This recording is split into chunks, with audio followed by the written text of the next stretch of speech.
Satu komponen utama yang harus dimiliki seorang ASN adalah A. Pendidikan tinggi, B. Pengalaman kerja, C. Keahlian teknis, D. Kompetensi, E. Kedudukan sosial.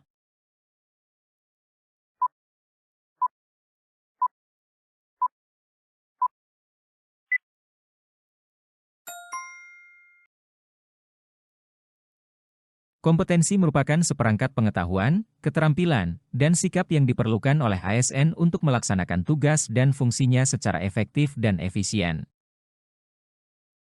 2. Manajemen ASN bertujuan untuk menghasilkan pegawai ASN yang A. Berpendidikan tinggi, B. Berpengalaman luas, C. Profesional, memiliki nilai dasar, etika profesi, bebas dari intervensi politik, bersih dari praktik KKN, D. Berasal dari keluarga kaya, E. Berkewarganegaraan ganda.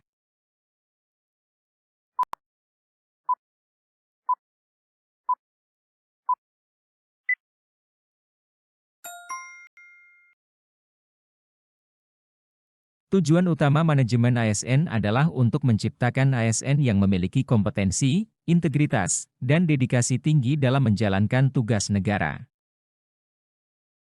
3. Komponen apa saja yang dinilai dalam manajemen kinerja ASN? A. Kehadiran dan kedisiplinan, B. Perilaku kerja dan pencapaian target kinerja, C. Loyalitas dan kesetiaan, D. Pendidikan dan pengalaman kerja, E. Kreativitas dan inovasi.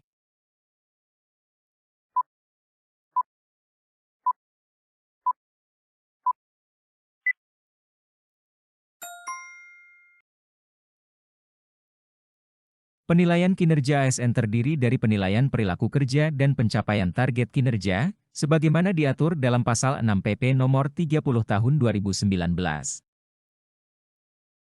4. Apa tujuan utama dari analisis jabatan, ANJAP, dalam manajemen ASN? A. Menentukan besarnya remunerasi ASN, B. Menilai kinerja individu ASN, C. Memetakan tugas, tanggung jawab, dan wewenang jabatan, D. Memastikan semua ASN mendapatkan promosi jabatan, E. Membuat laporan anggaran instansi.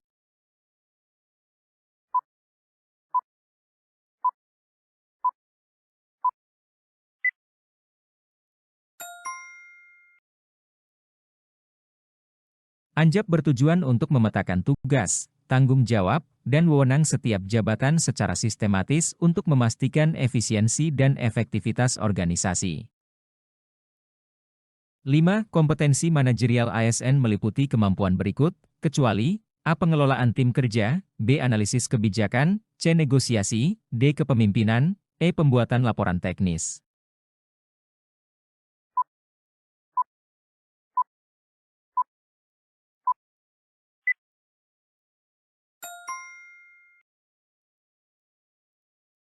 Kompetensi manajerial difokuskan pada kemampuan seperti kepemimpinan, pengelolaan tim, dan analisis kebijakan, Pasal 4 Permenpan RB Nomor 38 Tahun 2017.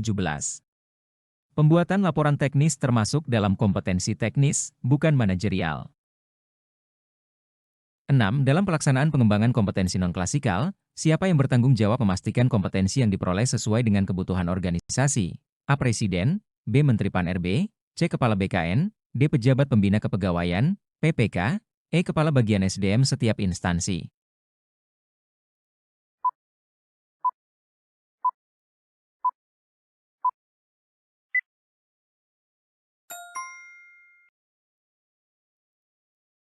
Menurut Pasal 204 PP Nomor 11 Tahun 2017, Pejabat Pembina Kepegawaian, PPK, bertanggung jawab memastikan pengembangan kompetensi sesuai kebutuhan organisasi.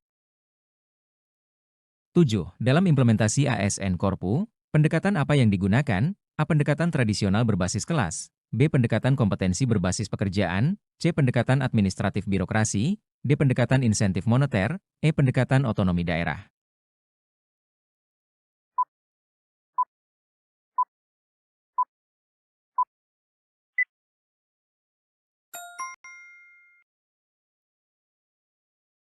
ASN Korpu menggunakan pendekatan berbasis pekerjaan untuk memastikan bahwa pelatihan relevan dengan kebutuhan tugas dan fungsi ASN. 8. Komponen utama dalam sistem manajemen talenta ASN meliputi, kecuali A. Talent pool, B. Penilaian potensi dan kinerja, C. Promosi jabatan, D. Pengelolaan kompetensi, E. Pembentukan panitia seleksi.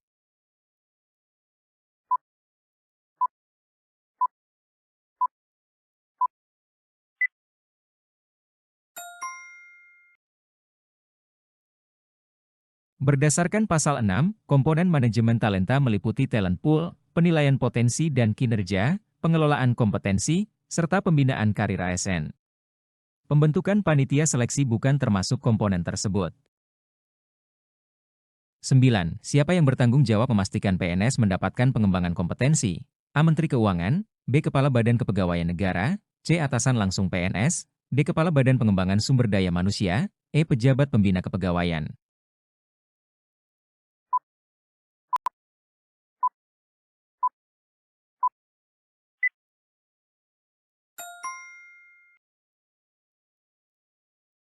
Pasal 204 ayat 1 menjelaskan bahwa pejabat pembina kepegawaian, PPK, bertanggung jawab untuk melaksanakan dan memastikan pengembangan kompetensi bagi setiap PNS di bawah kewenangannya. 10. Evaluasi pelaksanaan pengembangan kompetensi ASN bertujuan untuk A. Memastikan penggunaan anggaran yang efisien, B. Menilai efektivitas dan dampak program, C. Menghukum ASN yang tidak berpartisipasi, D. Memperpanjang masa pelatihan secara otomatis, E. Menghilangkan program pelatihan yang kurang diminati.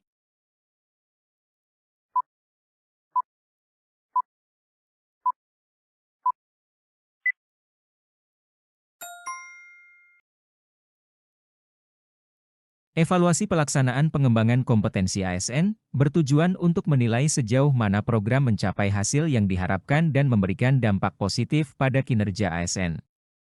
Hal ini sesuai dengan PP Nomor 11 Tahun 2017 Pasal 203 Ayat 1 yang menyebutkan evaluasi dilakukan untuk meningkatkan efektivitas dan efisiensi program.